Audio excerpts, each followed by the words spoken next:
black people go wrong, went wrong. The main reason black people are so fucked up is a lack of knowledge of themselves, their history, their place in America, and a lack of an agenda concerning their place, where they're placed, where they're more like where they are placed within the system of America. And I'm gonna tell you what I mean is that dominant society in America are white. You know where their place is. They put themselves at the top. You black person is placed at the bottom. And they control you in a lot of ways. They know that you're starving for an image that you can identify with, something that you can see, someone that you can see. And so what they do is they hire black people, other black faces who you will immediately identify with because they look like you. And they will give them a role to play for you. And you'll gravitate towards it, but the role is pretty much always going to be stereotypical and very negative and detrimental to the black psychology and mind. And it's oftentimes very subservient to white people and white society. It's just like NWA, right? They always talk about NWA put fear in white America and this, that, and the other. No, NWA did not put fear in white America because white people know that a bunch of niggas, a bunch of wild niggas, they can easily eradicate them. And they know that a bunch of wild niggas is only a threat to other black people. You see what I'm saying? You know who white people feared and hated? They hated like X Clan and shit and Public Enemy. They hate black people who have pride in themselves. You know, and call white people out on their bullshit. Those are the black people who they hate.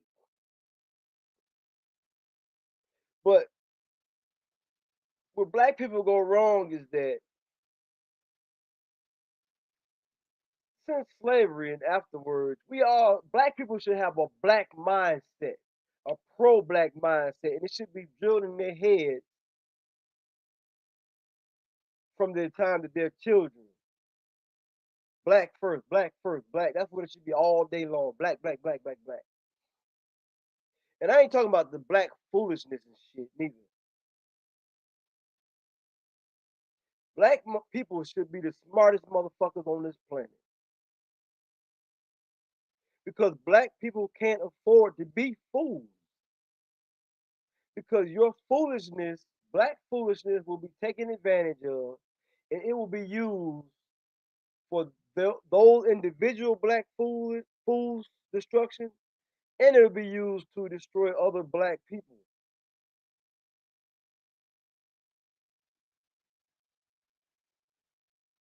When I was young, I sought out. I was a history buff, and I sought out black history. I sought out black stuff, black authors and shit. And I was like 10 and 12. You know what I'm saying? And this is Eldridge Cleaver's Solar Knife. I suggest any black man gets this book. It's a great book. It changed my life in a lot of ways. Another book would be Elijah Muhammad's Message to the Black Man. And I'm not a Muslim. Remember that. I'm not a Muslim. I don't agree with that. But there are some great things in that book that can help black people become a better group of people. And without even becoming a Muslim, take that part out of it. He speaks a lot of common sense in that book that we should use and can use to become better and a stronger group of people. And we lack a cultural identity, so they give us an identity which is always negative, self-destructive against black people. And the thing about black people is they don't understand how the system works. I'm gonna give you a good example. You know, like remember the killing of Sean Bell and Trayvon Martin and numerous innocent black guys. You know why that type of shit goes on and nobody really gives a fuck. And it's been going on for centuries. I'll say centuries. It's been going on for centuries. I'm gonna tell you why.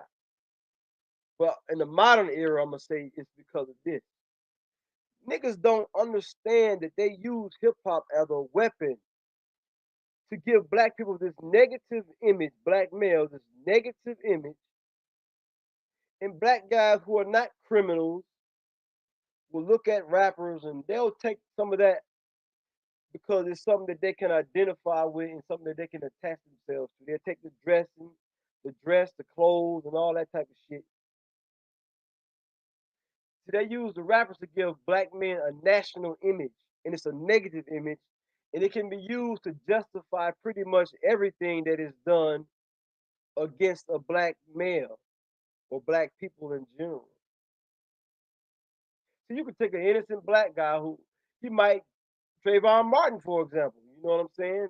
He wore a hoodie, and they'll say, "Well, he dressed like a rapper. Um, that's why he got killed. If you stop wearing hoodies, which is a load of bullshit."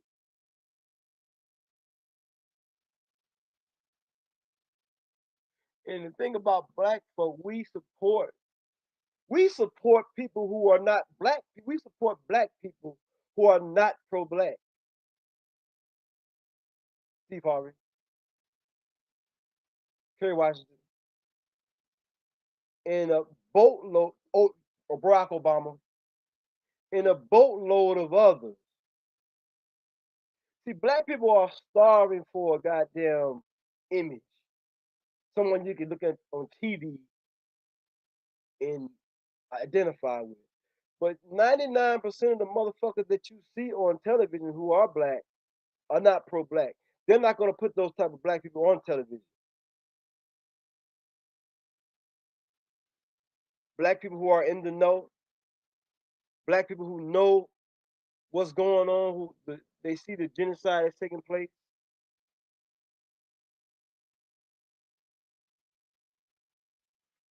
They're not going to put those people on television. And then and here's the downside to a lot of that too is you got the type of black people who take advantage, like so-called black leaders, who take advantage of black people and use them for money. A lot of those out there too who talk that black shit, but and they'll talk that black shit for decades, and they'll blame the white man for everything. But you will never see them build anything for black people.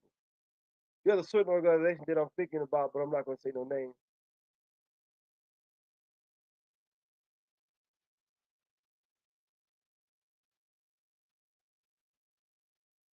Every black person needs to have a black consciousness, and they need to know the history. We need to study every fucking thing, because being black, you cannot afford to. Medgar Wiley Evers was a civil rights activist and first NAACP field secretary in Mississippi until he was assassinated by Byron Della Beckwith June 12, 1963. If you like stories like this, you can find more stories like this at onemichistory.com. If you like to support the channel, you can do so on my Buy Me Coffee or my Patreon page in the description below. Please give us 5 stars on Apple Podcasts and support the YouTube channel. But without further ado, let's get started. Medgar Wiley Evers was born July 2nd, 1925 in Decatur, Mississippi. He was the third of 5 children to Jesse Wright and James Evers. He grew up in a farming family, and James also worked in a sawmill. Evers would be drafted into the United States Army in 1943, where he served in the European theater and fought in France and Germany, as well as the Battle of Normandy in June of 1944, before receiving an honorable discharge in 1946. Evers then enrolled in Alcorn College, now Alcorn State University, in 1948. He majored in business administration and competed on the debate team, football, track, sang in the choir, was the junior class president before earning his bachelor's in arts in 1952.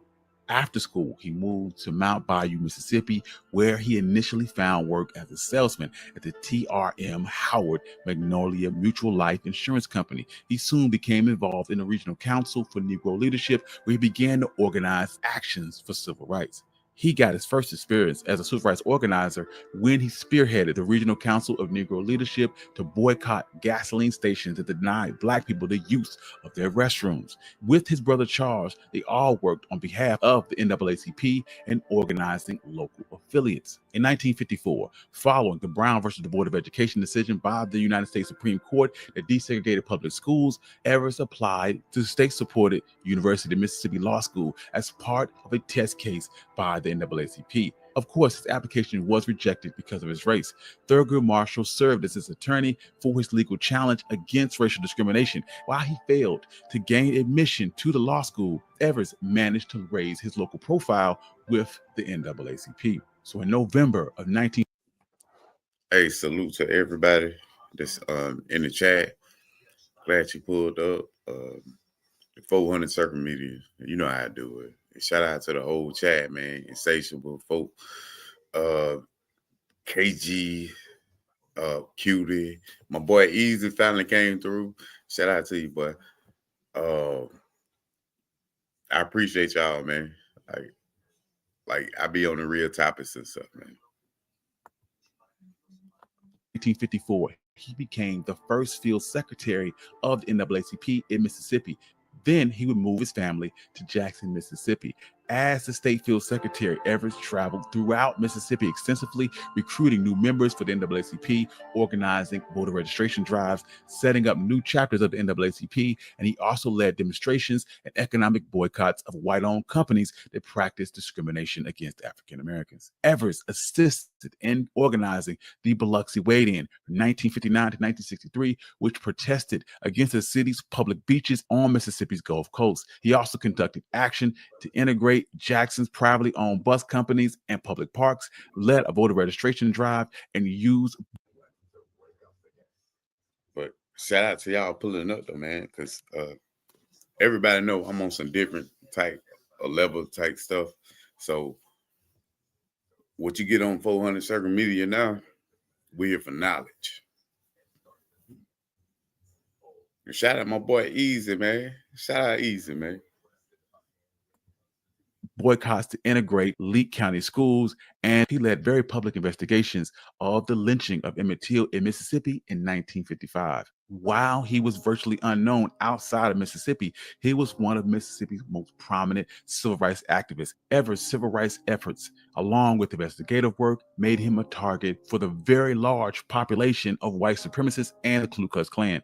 He and his family were subject to numerous threats and violent actions. In the weeks before his assassination, he encountered a new level of hostility. On May 28, 1963, a Molotov cocktail was thrown through his carport of his home, and on June 7th of 1963, Evers was nearly run down as he came out of the NAACP office in Jackson, Mississippi. Evers lived in the threat of constant death, and the risk was so high before his death that Evers and his wife trained his children on what to do in case of a shooting or a bombing or any other type of attack. Evers was almost regularly followed home by at least 2 FBI cars and 1 cop car, but early in the morning of June 12, 1963, he arrived home without an escort. There's some speculation that many members of the police force at the time were members of the Ku Klux Klan and were aware of the threat on his life. And Evers himself had been warned by his wife earlier in the week, and he even felt that he was in greater danger than usual. After pulling up into his driveway and returning from a meeting with NAACP lawyers, he emerged from his car carrying NAACP t-shirts that read, "Jim Crow must go," He was shot and struck in the back of the neck. The bullet passed through his heart, and initially he was thrown to the ground by the impact. Evers rose and staggered about 30 feet before collapsing at his own front door. He was rushed to the University of Mississippi in Jackson, where he's initially refused entry because of his race and was only admitted after his family explained who he was. He would pass away only an hour later. He was only 37 years old. More nationally, he was buried June 19th in Arlington Cemetery, where he received full military honors before a crowd of nearly 3,000 people. The national outrage over Evers' murder only increased support for legislation that would become the Civil Rights Act 1964.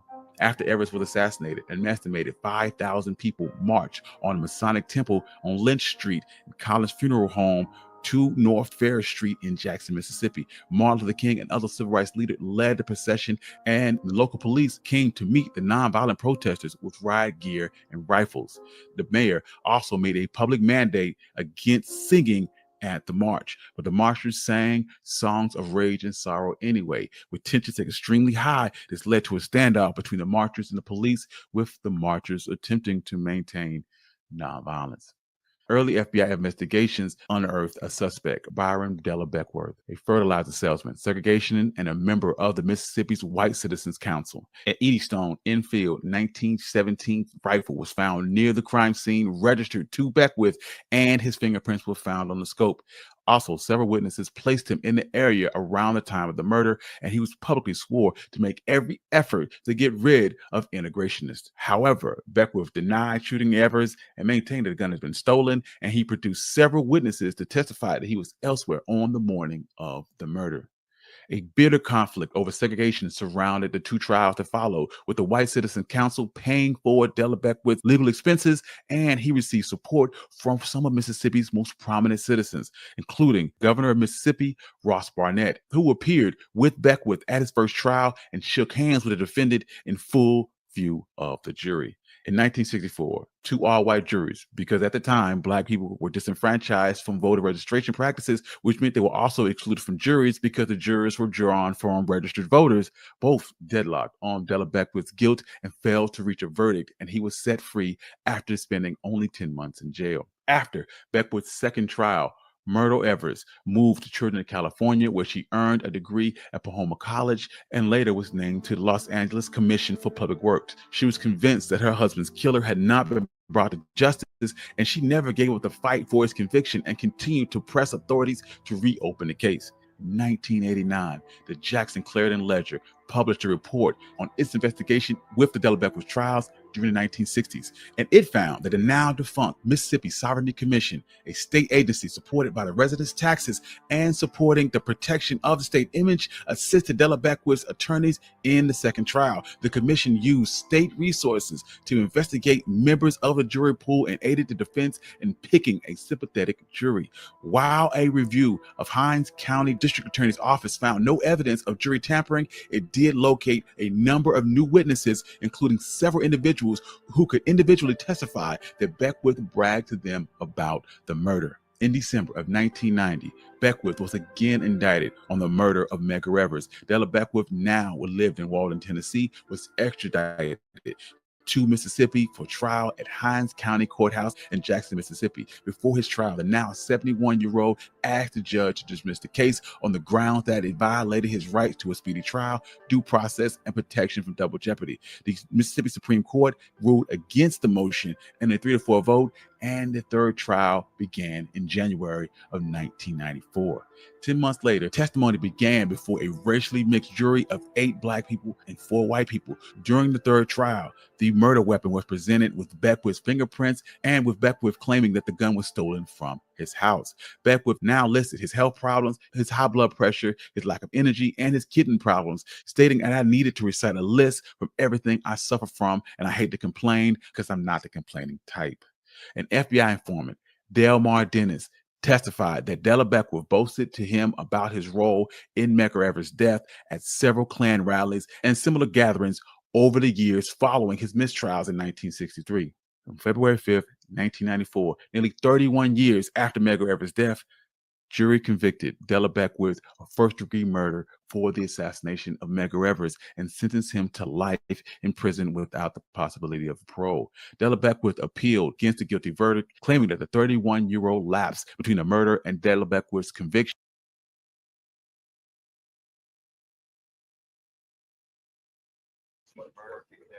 Bro, I'm gonna ask y'all. It took 31 years to convict this dude, man. Come on, bro.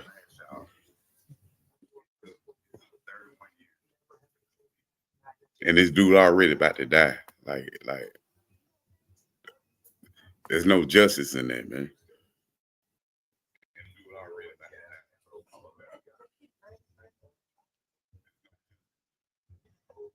I probably would have shot him in the head myself. I ain't gonna lie. Don't flag my page no more. Imagine a small American town setting into the twilight of the evening, the sun casting a long shadow on clean streets, well-manicured lawns, and families strolling home. Yet beneath this tranquil facade lies a dark, unwritten rule that emerges at nightfall, a visible clock counting down on anyone within the city limits who isn't white. This is the life of a sundown town, a haunting relic from America's not so distant past. It still has ramifications today. And if you like stories like this, you can find more stories like this at onemichistory.com. But without further ado, let's get started. The term sundown town refers to communities in the United States that historically practice a form of racial segregation by systematically excluding non-whites from residing within their town after dark.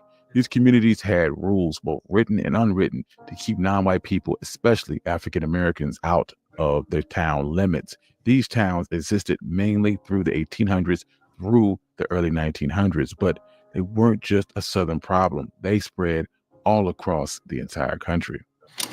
Within these towns, you might find signs that state, "Don't let the sun go down on you here," warning non-white people to leave before nightfall. If they didn't, they faced threats of violence and even the possibility of being lynched. Local officials, business owners, and residents in these towns worked together to keep the communities almost entirely white. Sometimes there were actual laws that said African Americans or other minorities couldn't buy or rent homes within the area. Even when there weren't laws, white residents would often use threats of violence to enforce this racial divide. Real estate agents helped by refusing to sell or rent homes to non-white people into specific neighborhoods, a practice known as redlining. Banks also joined in by denying home loans and insurance to minorities trying to live in those areas. Police officers would enforce these rules. They would arrest or scare away any non-white resident who stayed after sundown. As it got dark, you would see more police patrols to make sure that no black person was within the city limits. But sundown towns weren't just patrolled by police. The entire community played a role in keeping the town mostly white. Anyone who tried to stand up to these rules would face economic reprisals that were as simple as being shunned by your neighbors or possibly even losing your job.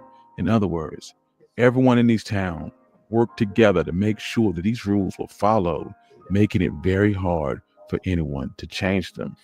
Living in a sundown town didn't always mean that black people couldn't live there, but if they were found in these areas after dark, they faced threats, harassment, violence, even lynching. It wasn't just African Americans that were targeted. For example, in Idaho in the 1870s, Chinese people made up about 1/3 of their population. After violent attacks against them and anti-Chinese meetings in Boise in 1886, almost none of the Chinese residents were left by 1910.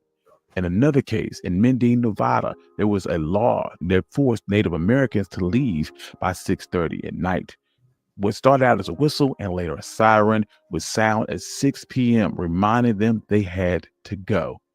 This siren would even sound after Nevada passed a law in 2021 to stop such practices.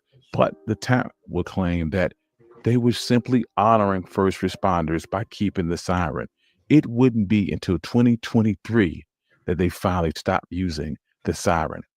Rolling back years to the colonial era, you will find the earliest whispers of these exclusionary practices. In 1714, the lawmakers in New Hampshire passed a law called the Act of Preventing Disorder at Night. This law stated that no Indian, Black, or mixed race person was allowed to be away from their home after 9 p.m. Notices about this law were published in a local newspaper in 1764 and 1771 to remind everyone that it was still in effect. After the American Revolution, Virginia was the first state to ban freed Black people from entering the state, according to historian Kate Masner. American laws that restricted where Black people could live were inspired by English laws from the Tudor period. These English laws limited the movement of poor people to make sure that local authorities would not have to take care of them. American officials would use these ideas to prevent the movement of Black people into their communities. In 1844, the Oregon Territory, which had already banned slavery, decided to ban African Americans altogether. This law was known as the Peter Burnett Lash Law, and it said that any Black person that didn't leave would be whipped. Although no one was actually whipped because of this law, it was later changed to forced labor instead of whipping, and these laws continued into 1926 and showed a pattern of rules aimed at keeping minorities from living in certain areas. In other Okay, another point I want to make is, this still going on, right? They still got them towns. states, similar laws were passed. For example, in 1853, Illinois passed a law banning Black residents, if they stayed more than 10 days and couldn't pay the fine, they would be sold at auction and forced to work to pay it off. These laws were resisted, especially by the Black community, but they wouldn't be repealed until the end of the Civil War. Similar laws to this were enacted in other states like Michigan, Ohio, and Iowa. In the years following the Civil War, African Americans were promised equal rights through 13th, 14th, and 15th Amendment during the Reconstruction era.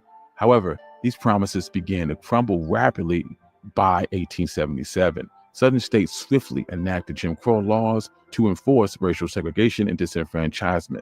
Surprisingly, this wave of racial discrimination was not simply limited to the South. Many northern and western states adopted similar practices that established sundown towns.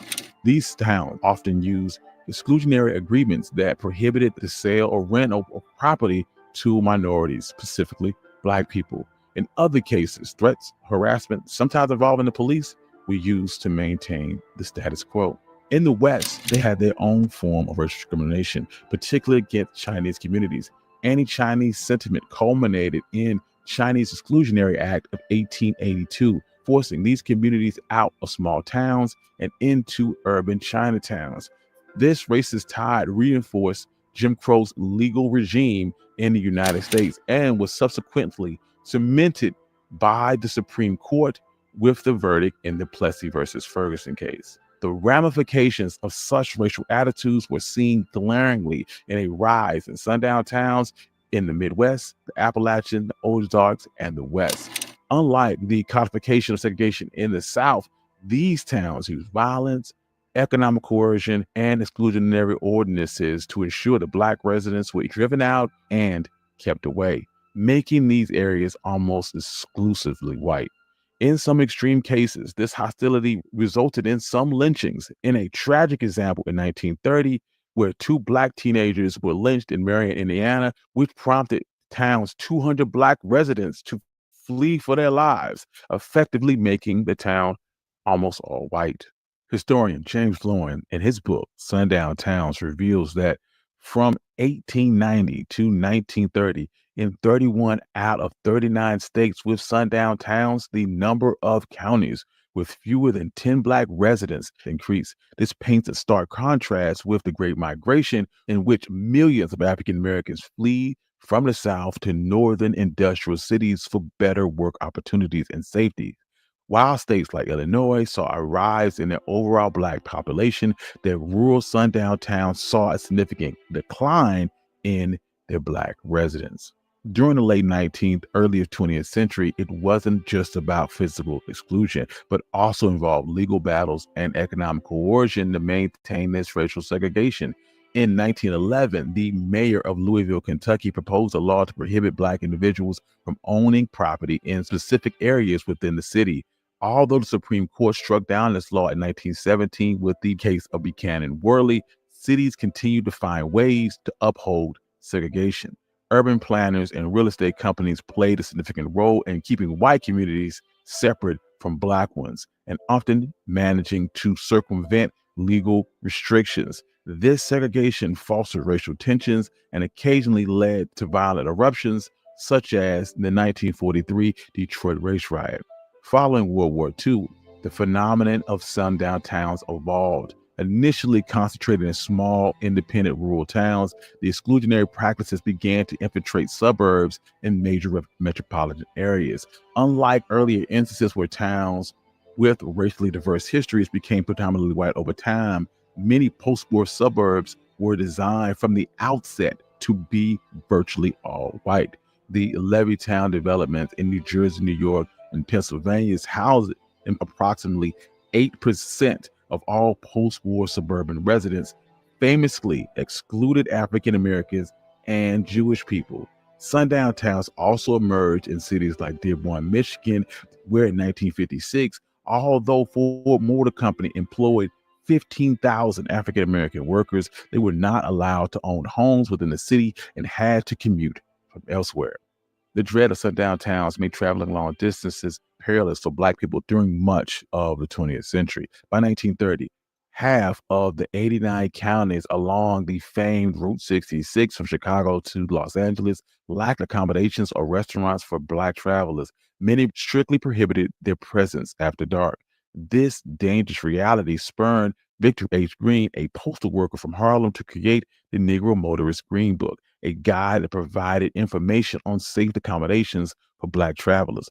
Published annually from 1936 to 1966, the Green Book became an essential resource for almost 2 million Black travelers at its peak, helping them navigate the treacherous landscape of a segregated society. Sundown towns would often conceal the methods they used to remain all white. They were significant barriers to safe travel for African Americans. Although laws and policies supporting racial exclusion would fade by the middle of the 20th century, the de facto sundown towns persisted almost into the 1980s, some of them even today. It underscores the necessity of the Green Book, which former NAACP President Julian Bond would describe as one of the survival tools of a segregated life. The civil rights movement in the 1950s and 60s marked a transformational period for American history, culminating in legislative change. These towns flourished within a broader context of a system that resisted change. The Supreme Court decision in Brown versus the Board of Education in 1954, which declared school segregation unconstitutional, was a legal milestone intended to dismantle institutional racism and foster equality. However, rather than embrace integration, some towns fortified their exclusionary practices and transitioned into sundown towns. This trend was especially notable in places like Missouri, Tennessee, and Kentucky, where African American populations would see drastic declines following the Supreme Court. The Fair Housing Act of 1968.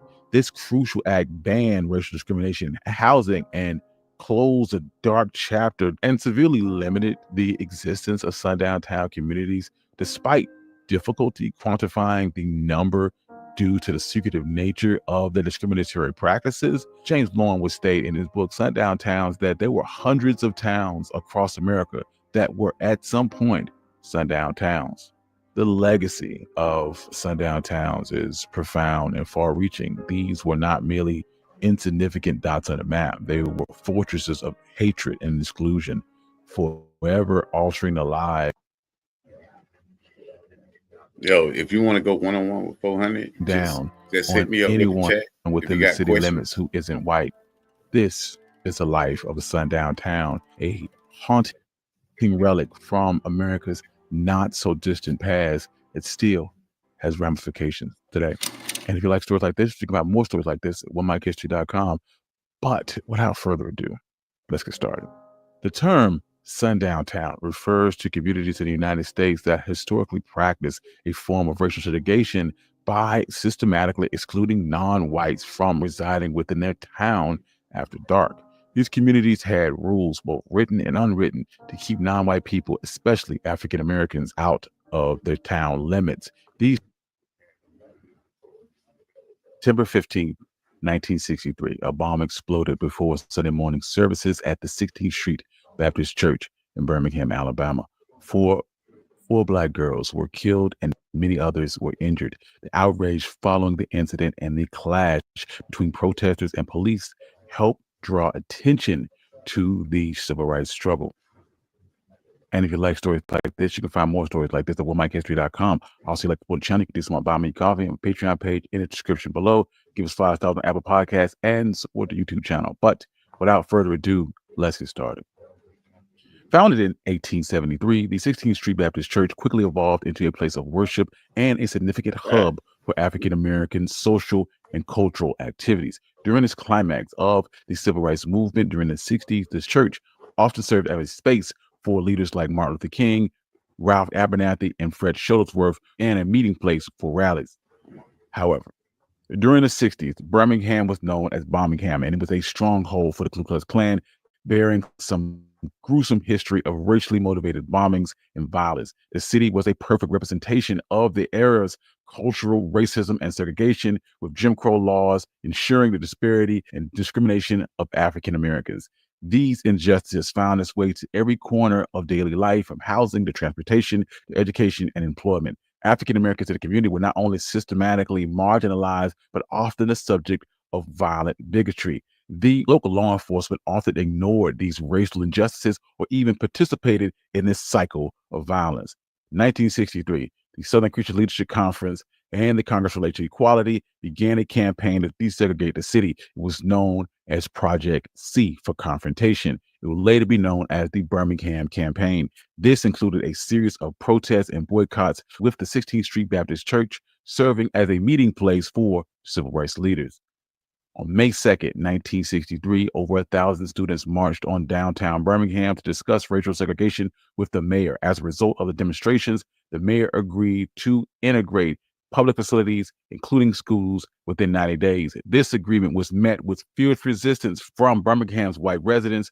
In the days after the September 4th integration, 3 bombs were set off in the city, and additionally, other violent acts were reported. The Ku Klux Klan were very vocal of their criticism of the lack of action taken to block school integration.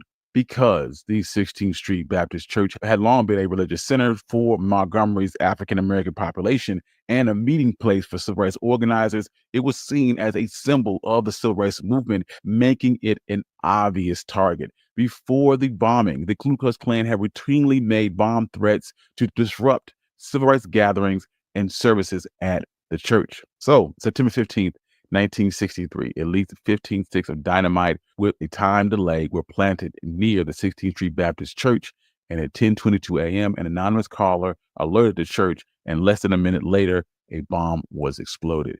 5 children were in the basement at the time, changing into choir robes. The explosion left a hole 7 feet in diameter in the back wall of the church, and a crater 5 feet wide and 2 feet deep in the basement. Windows up to 2 blocks away were damaged, and all of the stained glass in the church destroyed. When news of the bombing spread, hundreds of people gathered around the church to search for survivors. 4 Black girls, Addie Mae Collins, Carol Denise McNair, Carol Rosamond Robertson, and Cynthia Dion Wesley, were killed in the attack, with Sarah Collins, Annie Mae's sister, being blinded in one eye. Up to 14 to 22 other people were also injured in the attack. The situation in Birmingham quickly became volatile after the bombing. What's up? This 400. I'm not trying to get all the way into it. I just had to do another live. I'm trying to get my hours up, but I hope y'all enjoyed this. Shout out Cutie, because Cutie always in that chat. She be putting it down. I appreciate you, Cutie.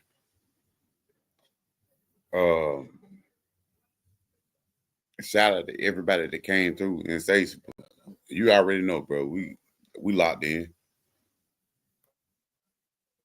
Run, salute to you, man. I'm trying to go back up to the chats right now. But salute to everybody, man. Like, I wasn't supposed to go live tonight, but I just had to pop up for a minute.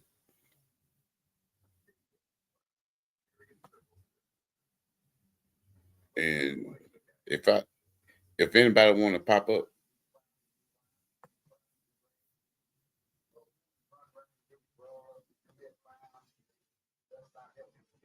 if anybody want to pop up and they want to get their opinion on what I played tonight, they can.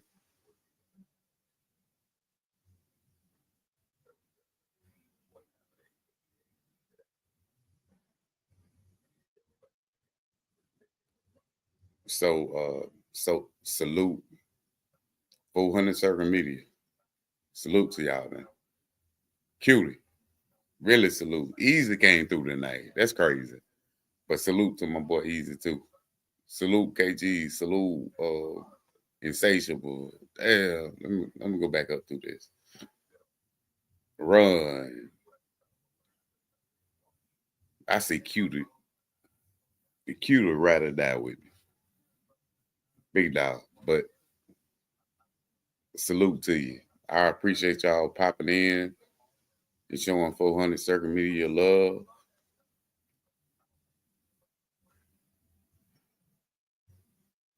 But I got a whole lot going on Saturday. I'm doing a whole 4-hour live. So, and we're going to have open panel. So pull up. Salute.